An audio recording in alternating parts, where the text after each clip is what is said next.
Hello, this is Pastor Matthew Woods from Grace Lutheran Church in New Albany, Indiana, and this is the weekly devotion for February 8th, 2021.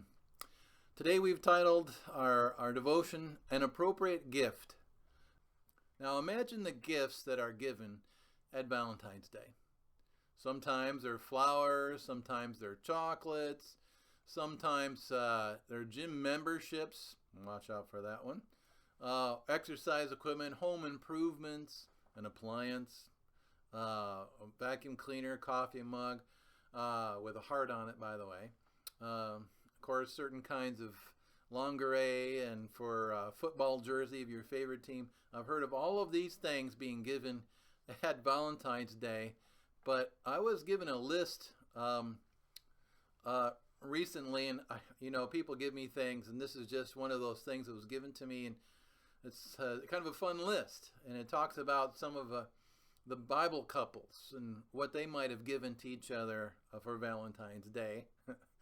And so I've got this list. I don't know where it came from, but it was given to me, and I thought, anyway, it'd be fun to share today as we think about Valentine's Day. So I apologize for not knowing the reference.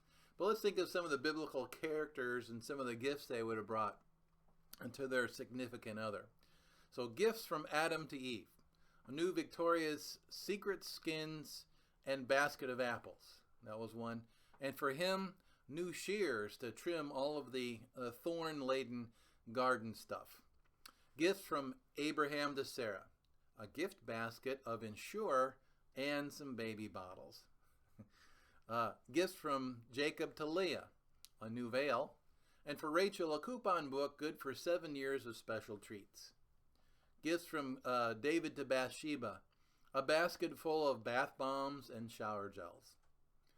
Gifts from King Solomon to his brides, new altars for all 1,000 concubines and wives, and maybe a men's trip for himself to get away. Gifts from Pilate to his wife, an apology for not taking her advice about Jesus. Gifts from Hosea to his wife Gomer. A GPS tracker to help keep her out of trouble. Gifts from Herod to his wife, a lucrative life insurance policy that made him the benefactor. From Jezebel to her husband, King Ahab, permission to wear the pants in the family once in a while. Oh, and by the way, here's a vineyard. A gift from Samson to his Philistine wife, a picture of himself with his long flowing hair.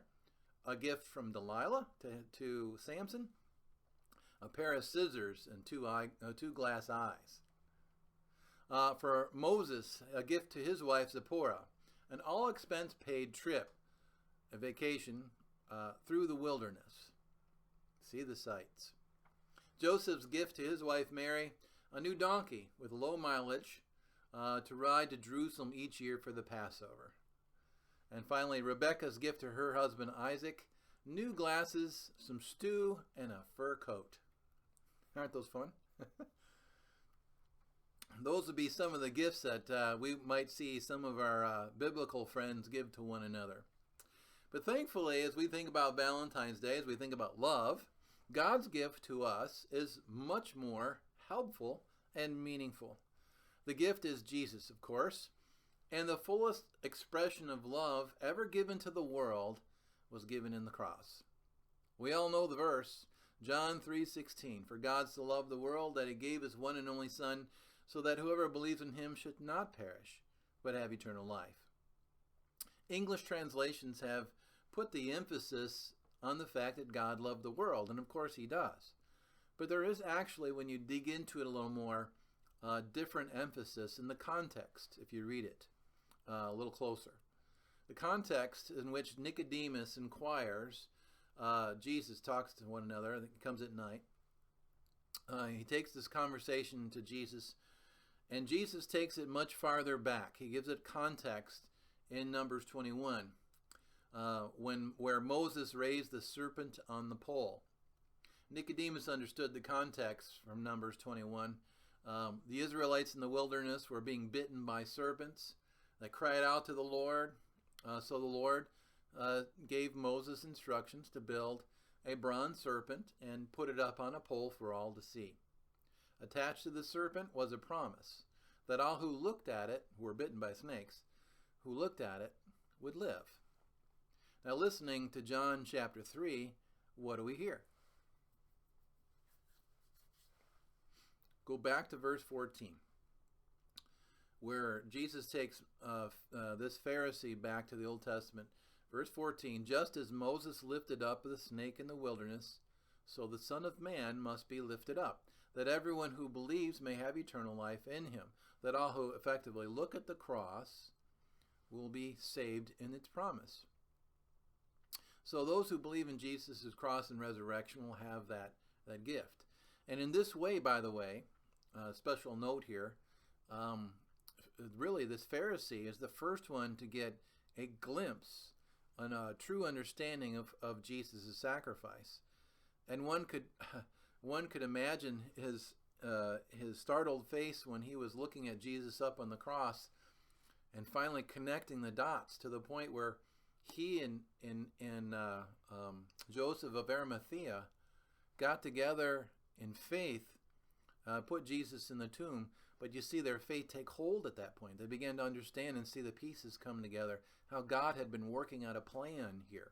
And so what follows then in verse 16 is the most famous verse of all time.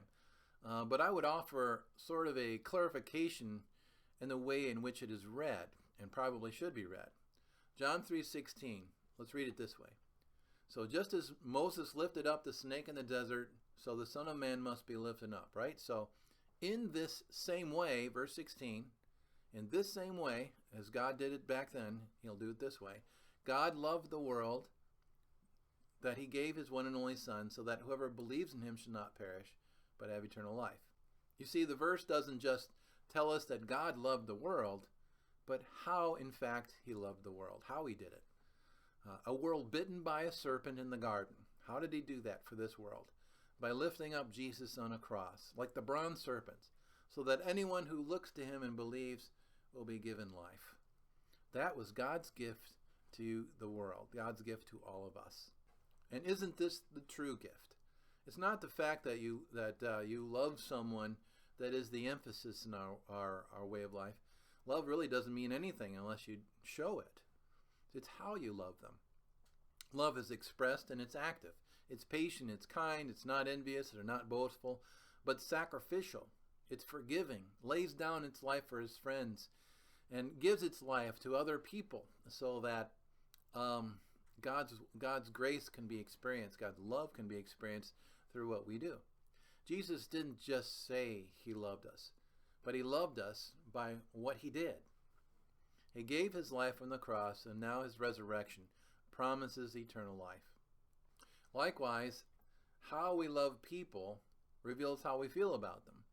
And the best gifts that we bring to those we love are transformational, aren't they? I don't remember all the things that my wife has done, for example, what she's bought me, for instance, all the meals she's made, how many times she's cleaned up behind me, and I behind her. But I can say that she has been consistent and gracious in all of them. And I know that she's going to do her best, especially based on the things that she has done for her family, for me. I remember her dedication to our children, her care for me, and her consistent and faithful attention to all of us. I can say I know she loves me when I look at the way she loves us. I am a much better person not because of her presence to me or gifts. I'm a better person because she has given herself as the gift and loved me with her energy, her time, and her sacrifice. I am eternally grateful that God has given me my wife. And that's why I do things like buy roses and candies and offer something nice to do as much as I can to, in a way to not just love her, but to say thank you for loving me. I do all of this to say thank you. I try to give her my best in whatever form I can offer it, because that's the way it's receiving me. And if you look at Ephesians chapter 5, and when it talks about marriage, submit to one another out of reverence for Christ. Well, the goal there is to effectively outlove one another, to love one another as Christ has loved us. And so those gifts are there. And it's not just in marriages, but it's also friendships and family members, and all of that love, the things that we do for one another are transformational. They're a blessing. They're a presence of God's grace. How we love them is how we express their value to us. And so this week I would offer a blessed Valentine's Day to everyone. I encourage you guys, by the way, the guys out there, don't forget your wives. You may say, I don't need anything. Be careful with that one. That's kind of a dangerous thing. You might want to think about that one. Anyway, I encourage you to give thanks to Jesus by loving those who've been given to us as gifts, and say thanks to God by loving them, and thanks to them for what they do for us. And may the Lord bless you with his love this week. I'm Pastor Woods. May the Lord bless your week and your Valentine's Day next weekend, and may God's grace go with each of you. Thanks for being with me today, and we'll see you again soon. Bye-bye.